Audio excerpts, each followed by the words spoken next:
महाराष्ट्र की सत्तारूढ़ महाविकास आघाड़ी सरकार पर संकट के बादल छाए हुए हैं। लगातार विधायकों के दलबदल का दौर जारी है। पहले विधायकों को सूरत लेकर के जाया गया और उसके बाद गुवाहाटी ले जाकर के इकट्ठा कर दिया गया है। एकनाथ शिंदे के पास इस वक्त 2/3 का आंकड़ा है, लेकिन बड़ी बात यह है कि बीजेपी इसमें खुलकर के सामने नहीं आ रही है और अभी बीजेपी फूंक फूंक करके कदम रख रही है। लेकिन इस बीच इस पूरी खबर में एक बड़ी अपडेट हम आपको बता देते हैं। ये पूरा मामला अब सुप्रीम कोर्ट में चला गया है, यानी कि मध्य प्रदेश की कांग्रेस महिला नेता जया ठाकुर ने कोर्ट में अर्जी दाखिल कर दी है और इस याचिका के द्वारा ये कहा गया है कि उन सभी विधायकों पर कार्रवाई हो जो कि इस दलबदल की प्रक्रिया में सम्मिलित हैं और तकरीबन 5 साल तक उनके चुनाव लड़ने पर रोक लगाई जाए। तो अब देखना यह है कि सुप्रीम कोर्ट इस सबसे बड़े सियासी संकट पर आखिरकार क्या फैसला लेता है और इस पूरे सियासी घटनाक्रम से जुड़ी हुई तमाम बड़ी बातों को देखने के लिए इस वीडियो को अंत तक जरूर देखें। कई घंटों की कश्मकश के बाद उद्धव ठाकरे ने हार मान ली है। उन्होंने संकेत दे दिया है कि अब बागी एकनाथ शिंदे को नहीं मनाया जा सकता।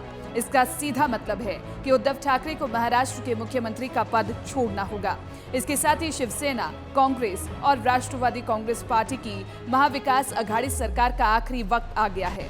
बड़ी बात है कि उद्धव को उसी मोर्चे पर मात खानी पड़ी जिसका वो दंभ भरते नजर आते थे। बागी शिवसैनिकों का गुट इसी आरोप के साथ उन्हें आधे कार्यकाल में ही सत्ता की कुर्सी से उतार दिया कि उन्होंने अपने पिता बाला साहेब ठाकरे के हिंदुत्व की राह छोड़ दी है।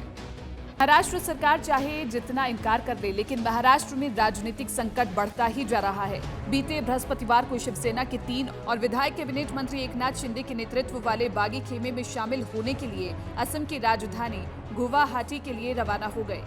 बुधवार को गुवाहाटी पहुंचने के बाद शिंदे ने कुछ निर्दलीय विधायकों समेत 42 से ज्यादा विधायकों के समर्थन का दावा किया था। एकनाथ लगातार कह रहे हैं कि एमवीए गठबंधन में राष्ट्रवादी कांग्रेस पार्टी और कांग्रेस मजबूत, जबकि सरकार का नेतृत्व करने वाली शिवसेना और उसके कार्यकर्ता कमजोर होते नजर आ रहे हैं। तो वहीं इन सबके बीच महाराष्ट्र के मुख्यमंत्री उद्धव ठाकरे ने भावनात्मक अपील की और कहा, मैं मुख्यमंत्री पद से इस्तीफा देने के लिए तैयार हूँ।